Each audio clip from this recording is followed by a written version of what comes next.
আরে ভাই, আমার গাড়ি আপনি বুঝেন কে? কি কোন ভাই, গাড়ি হইলো আমার, আপনার গাড়ি হইব গেলে গিয়া। হ্যাঁ মে ফাইলাম করুন, বেটির গহনা বেচা 2 মাস হতে গাড়িটা কিনছি, কোন আমনের? এই বেটা ভাই জামি করস, একটা থাপ ফ্রামে কাঁচা বাড়ালো ফাইলিং করে বেটা, গাড়ি হইছে আমার, তুই অনেক গাড়ি তোর। ওই বেটা ফাইলাম করিস না, গাড়িটা আমার। এই বেটা তুই যা তুই যা, আরে এটা আমার বেটা, তুই যা, আবার কি কস গাড়িটা আমার বেটা, গাড়িটা আমার। হ্যাঁ আমার গায়ে হাত বেটা। আচ্ছা ঠিক আছে, গাড়ি যখন কইতাছ না আমনের, আমিও কইতাছি আমার, তা আসেন একটা সমাধান করি। হর মিয়া, গায়ে হাত দিয়া তখন সমাধানের কথা কইন। আচ্ছা ঠিক আছে ঠিক আছে, কি সমাধান দিয়ে মানে শুনি। সমাধান হলো এই যে আপনি কইতাছে আপনার গাড়ি, আমি কইতাছি আমার গাড়ি। তা আসেন আমরা দুজনের গাড়িটা একবার ভাগ করে নেই, আপনার চাক্কাটা নিয়ে যান, আমি গাড়িটা নিয়ে যাই।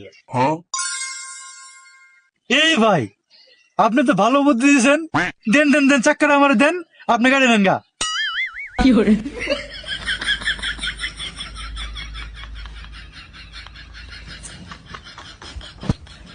না, লোকটা অনেক ভালো আছে, চাক্কাটা আমার দিয়ে দিল, কিন্তু চাক্কা আমার দিয়ে দিল, গাড়ি তো আমার, চাক্কা আমার দিল কে লেগে বুঝলাম না। গাড়ি আমার, চাক্কা দিয়ে আমার গাড়ি লয়ে গেল গা। এ ভাই আমার গাড়ি, আরে ভাই আমার গাড়ি দিয়া যা রে ভাই, আমার গাড়ি, আমার কিস্তির গাড়ি ভাই, আমি কিস্তি তুলে গাড়ি কিনছি ভাই।